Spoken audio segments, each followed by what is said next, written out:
This is lesson 11 for group 2, and this is going to be kind of a quick lesson here. Okay, so this starts out with a little quadrant. We have the little boxes, and what they basically want you to do here is fill in the boxes that are missing. So we have 1, 2, 3, 4, 5 going up, 1, 2, 3, 4, 5 going to the right. We have negative 1, 2, 3, 4, 5 going down. So they want you to fill in the numbers that go in the boxes over here, and then fill in the multiplication fact that goes in each box. Okay, so try to remember what we talked about the other day, and then we will move forward. So fill out basically the entire box. Okay. Okay, so if you did this correctly, it should look, now I did mine on paper, but yours should basically look like this, where you have the negative numbers, negative 1, 2, 3, 4, 5 going to the left. Okay, and so talking about the different quadrants, the quadrants basically go counterclockwise. So this is quadrant 1. This up here is 2. This down here is 3. And this over here is 4. I didn't draw the lines for number 4, but so they have some questions that they're going to talk about here. So talk about quadrant 1, looking at your answers. So quadrant 1, it says, what does this quadrant represent? Well, here we have positive numbers times positive numbers. And I multiply a positive times a positive.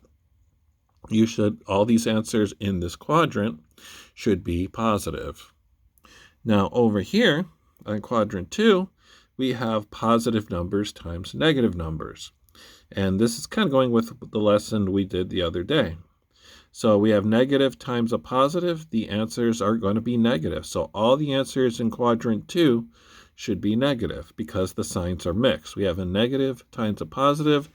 That means our answer is going to be negative. Now quadrant 3, let me scoot it down a little bit. Quadrant 3 over here, we have negative times negative. And again, we talked about this in the last lesson. You have two negatives, you think the answer should be negative, but that's not how it works with multiplication. In addition, yes, you have negative plus a negative, you get a negative answer. But since this is multiplication, we went over the reasons for this a little bit in the last lesson. You have a negative number times a negative number, you get a positive answer. So these are positive. So quadrant 3 and quadrant 1, so we have both positive times a positive, and down here, quadrant 3, we have negative times a negative. And then, of course, quadrant 4, we have positives going across and negatives going down, and that means that our answer is going to be negative because we have a mixed group. Okay? All right, so that's just kind of reviewing what they were talking about. And it says, what pattern do you see in the right half of the table? Well, in the right half, we're talking quadrant 1 and quadrant 4. So in the top, all the answers are positive and all the answers are negative. Okay, and it says, we already did this, enter the missing integers, we did that. All right, so it says, what relationship or patterns do you notice between the products in quadrant 2 and the products of in quadrant 1? So quadrant 2, and keep going back and forth, that's okay. Quadrant 1, at the top, we have positive times a positive. That gives us positive answers. In quadrant 2, we have positive times a negative, and that gives us a negative answer. And also the answers are the same. The difference is, so going this way, our first answer here would be 1, 2, 3, 4, 5, going from left to right. And on this side, from right to left, you have 1, 2, 3, 4, 5 negative. So it's going 1, 2, 3, 4, 5 to the left. This one goes 1, 2, 3, 4, 5 to the right. This one goes 2, 4, 6, 8, 10 to the right. This goes 2, 4, 6, 8, 10 negative to the left. So that would be how those are related to each other. Okay, so I did that. It says, use what you know about products in quadrants 1, 2, and 4 to describe what quadrant 3 will look like. Well, we already did that, actually. We did all of this at the beginning. So quadrant 3 was the bottom left hand, and we have negative times a negative, and negative times a negative gives us positive answers. Okay? Says, is it possible to know the sign of a product of two integers just by knowing which quadrant each integer is located? So if I tell you a positive number and a positive number, can you give me the answer? What if I say a negative and a positive, or a positive and a negative? Can you just get the answer, or what the sign of the answer is going to be based on that? And the answer is, of course, yes, that is absolutely true. You do not need to even look at the numbers. The numbers are completely irrelevant to what you're doing. If I have two negatives, the answer is going to be positive. If I have two positives, the answer is going to be positive. If I have negative and a positive, or positive and a negative, the answer is going to be negative. Okay? So let's just keep on going. That one's kind of easy. So this one says, example 2, using properties of arithmetic to explain multiplication of negative numbers. So this is all just really kind of straightforward. Down here, exercise 1, it says, generate real-world situations that can be modeled by each of the following problems. Use the integer game as a resource. Okay, so in terms of modeling this, the first number is usually telling you how many you have. So let's say we had a problem that was 3 times 5. Okay, so what that means is we have 5 3 times. If you read the problem 3 times 5, it literally tells you what it is. It's 3 times 5. Of course, and it equals 15. But what about if we have negative 3 times? How can you have negative 3 times? That doesn't make sense. The most you can have is 0, or the least you could have is 0. How can you have less than 0? So with negative 3, or the first number, if this first number is negative, that means you're taking it away. Okay, so we're taking away 3 5s, 3 positive 5s. And what effect would that have on a number? So let's do a quick little example. Let's say we had the number 4, and then we have 5, 5, and 5. Okay, so 4, 5, 5, 5. So this is a total of 19, right? Okay, so negative 3 times means we're going to take away the 3 5s. We're going to take 3 5s away. So 1, 2, 3. 3 5s are taken away. What are we left with? Now our sum is 4. So what happened from here, 19, to 4? What happened to our number? Well, because we took away 3 positive 5s, our value of taking away 3 positive 5s is negative 15. And that's what happened to our number. We had 19. We basically added a negative 15 to it and got 4. So what about when we have positive times a negative? So let's say I have 4 times, back a little bit, negative 3. Okay, so let's say I have the number 7. Okay, and now I'm going to put in 4 negative 3s. So negative 3, negative 3, negative 3, negative 3. This is 4 times 1, 2, 3, 4. 4 times negative 3. Okay, so if I started out with just the 7, my sum was 7.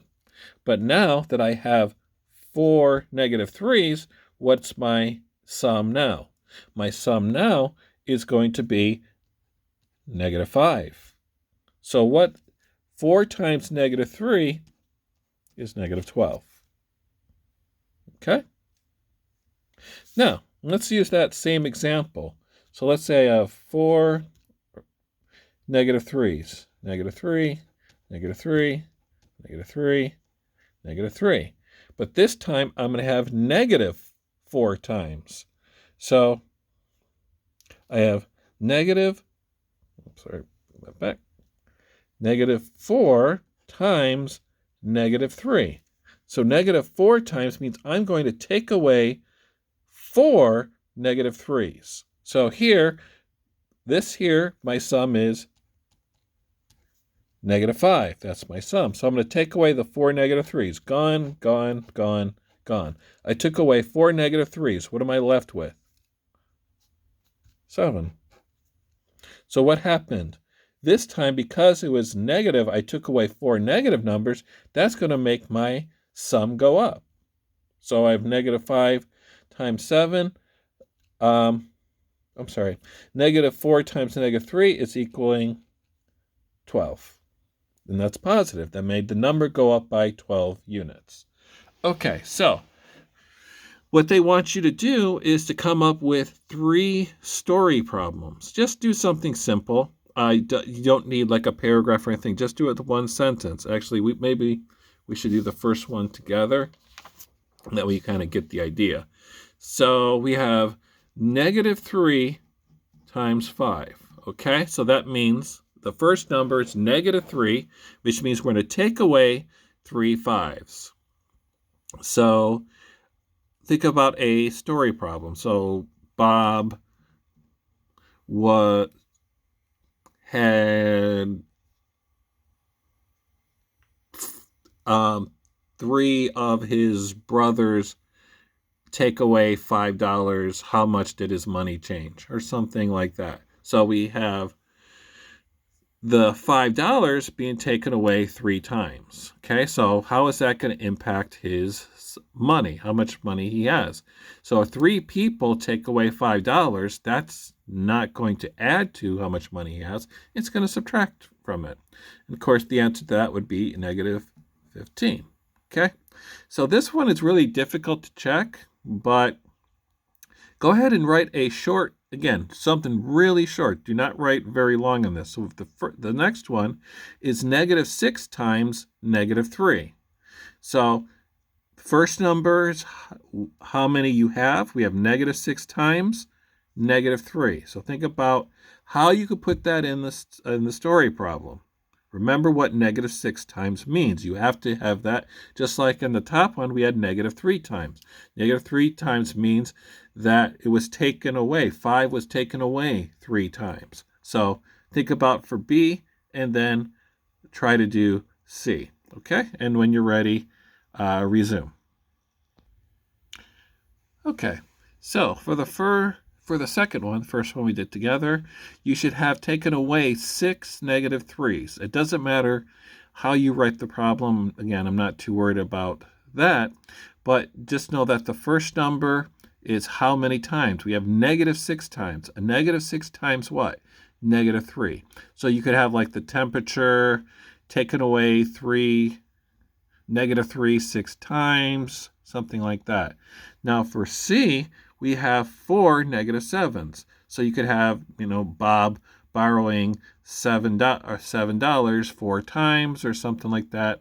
Or he had a charge of $7 4 times at a store or something like that, because we have 4 negative 7's for the third one. Okay? All right, so I think that is towards the end. We are up to our problem set here. There's a lot of multiplication. They're pretty simple problems. Just pay attention to your signs and do 2, 3, and 4. Make sure when you're doing your homework assignment that I can see the work, not just the paper. I think I brought this up last time, okay? Other than that, we're done. And next week, for the spring break, I'm going to have a bunch of shorter lessons. They should only be like one lesson altogether. So that way you'll get a little bit less work next week, and then we'll pick back up with normal work on the following Monday. Okay? So if you have any questions, put them below or post them in the Google Classroom. Okay?